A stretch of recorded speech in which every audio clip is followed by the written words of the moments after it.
Hello, welcome to this video. This is 6-2. We are talking Riemann sums, and what we're going to be working with today is just rectangles. We're going to be looking at some functions, some curves, and we're going to be analyzing the area underneath the curve using what is called, again, a Riemann sum, And these problems are very, very common in calculus, especially when integrating. So don't be surprised if one of these pops up on the AP exam.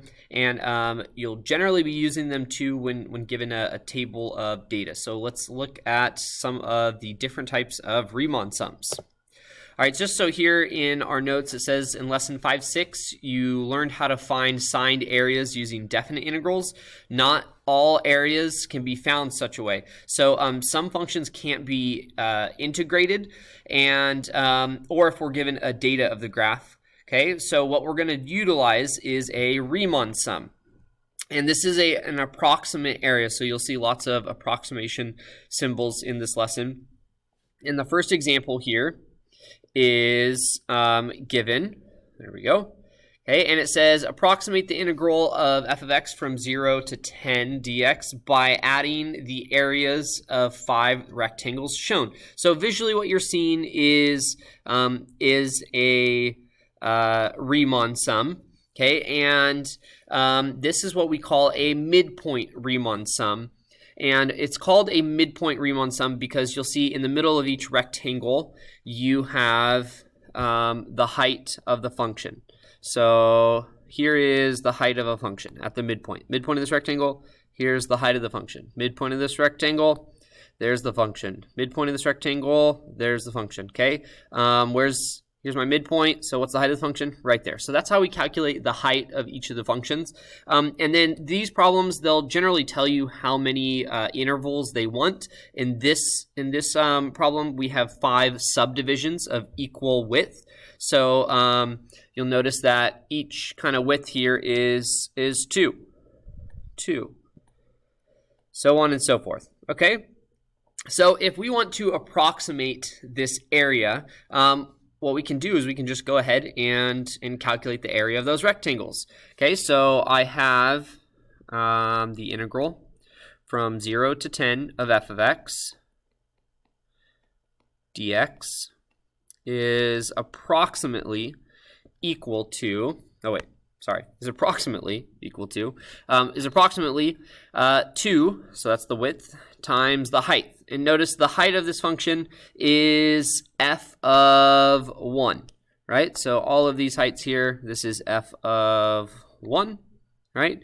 This point here, f of 2, that's the height of the function.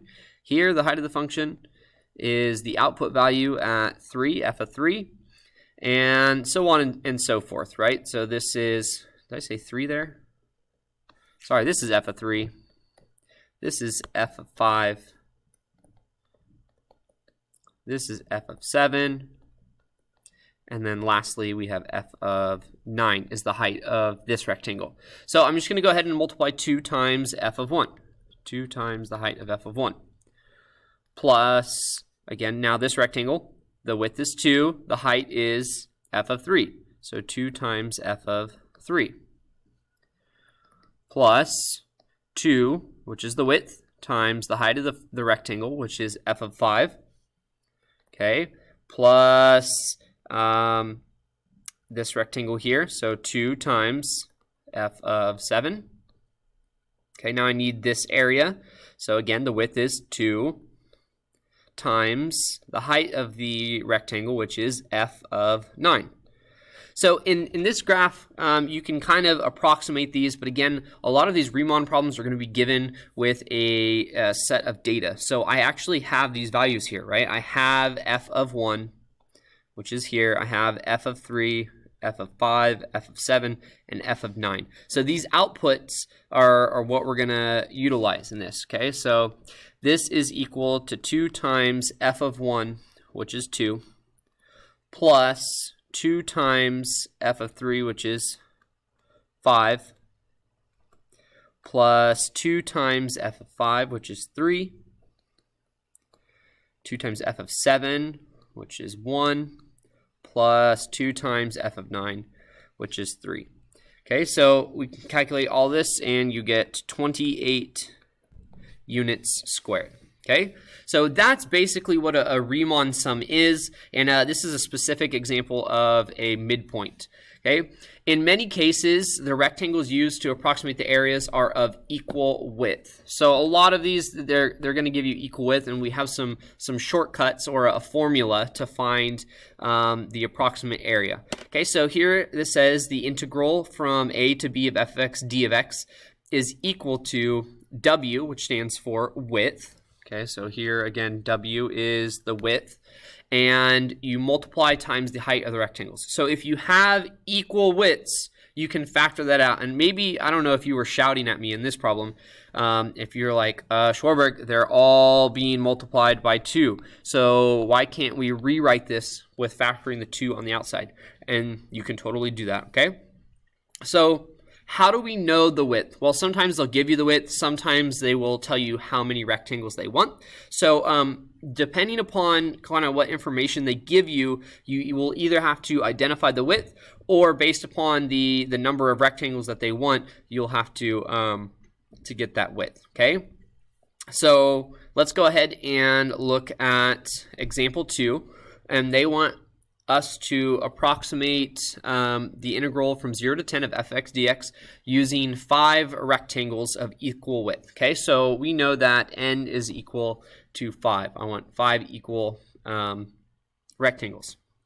And they want an upper or a circumscribed Riemann sum. So the heights of the rectangles are determined by the upper or largest f of x value in each interval. So let's go ahead and look at this, and this is very, very important. So the heights of the rectangles determined by the upper value in each interval, okay? So I want 5 equal intervals. Okay, I want 5 equal intervals, so I wanted to determine the width. The width is b minus a, and again, notice here a is 0, b is 10, so I take 10 minus 0, and we divide by how many numbers, how many rectangles they want. So that's 5. So 10 minus 0 is 10, over 5 is 2. So every 2 units, I'm going to have a width, or a rectangle here. Okay, so I have my rectangles. Now the height of the rectangle is the largest f of x value. So here on this interval, what's the largest value? Well, it happens to be this point. So I'm going to draw a rectangle. Okay, next on this interval, what's the largest f of x value from 2 to 4? Well, it's right here. So this is the height of my rectangle. Okay, here for this interval. Okay, notice this is my largest point on this interval. So here we go. Okay, on the interval from 6 to 8, what's the largest value? And it looks to be these 2 points here. So here's my rectangle. And then on 0 to 10, well, 10, here's the largest value. Okay, so here's our rectangles. And we're going to calculate the area of these. And what I hope you notice is that the upper Riemann sum, or the circumscribed Riemann sum, I hope you notice that it's overestimating. Do you see all this white space that's not underneath the curve? We're overestimating, okay? That's important to keep in mind. So let's go ahead and calculate the Riemann sum. So we have the integral from 0 to 10 of f of x dx is approximately, again, our width is 2, and now I'm just going to go ahead and multiply by the height. So the height of this rectangle is 4, plus the height of this rectangle, which is 5, plus the height of this rectangle, which is 4, plus the height of this rectangle, 2, and the height of this rectangle, 5. All right. So you go ahead, add all of these together, and you will get, oh, I guess I didn't do that in my notes ahead of time. I apologize. 4 plus 4 is 8, plus 2 is 10, plus that gives you 20. So 2 times 20, which is 40 square units. Wow. And notice, right, that's kind of an overestimation. All right, so sometimes they'll ask you for the lower Riemann sum. And this is the same exact principle, except now what we want to do is take the lowest value on each interval. Okay, so from 0 to 2, what's my lowest value? Well, that would be the beginning right here. So here's my first rectangle. Here's the second rectangle.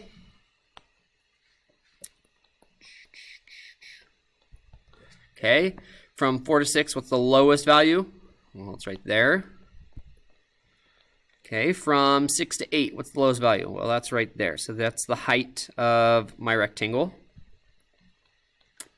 Okay, and then from 8 to 10, what's the lowest value? And that would be this point right here. Okay, so notice with the lower end, do you see how we're drastically kind of undercutting or underestimating our values? Okay, so I want to approximate the integral from 0 to 10 of f of x dx. So this is equal to, again, the width, because all the widths are equal, so I can do this. 2 times, okay, now I'm going to add together all the heights and then multiply with that width. So the height here was 0, plus the height here, which is 4, plus the height here, which is 2, plus the height here, which is 1, plus the height here, which is 2. Okay, so I won't even peek at my notes again. What do we have? 2 plus 4, that's 6, plus 1, 7, plus 2 is 9, 2 times 9, 18 square units. 18 square units. So kind of log that and notice that this has been the same exact function for the past couple of examples, right? When we did the midpoint, we got 28 units squared. When we did the upper, we got 40, and when we did the lower, we got 18. So what's about right? Well, maybe the midpoint, okay? But that's not always the case. Now, I want to go ahead and I want to show you another type of Riemann sum, and that is the right-handed Riemann sum. Now, here they want us to have an n of 10, okay? So if, notice that my interval, 10 minus 0, is just 10, and I want 10 equal intervals, then each width is going to be 1.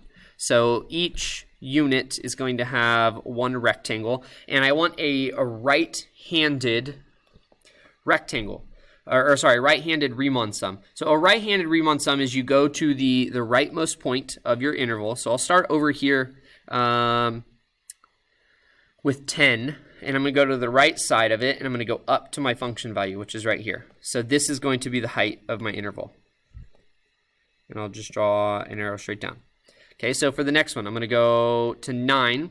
So 9, okay, the height of my function, which is here, and I'm going to go over. Okay, now for this interval, I'll go over to 8, and I'm going to start at this point, and I'll go over. Okay, then for this one, notice here at 7, I find my function value at 7, I'm going to go over. Okay, so we're just going to the right side of our interval. So that's here, and I draw a line over. Okay, and you'll notice that you start to get the hang of it. So here's my right-handed side, the rightmost point, and I go over. Oh, that was bad.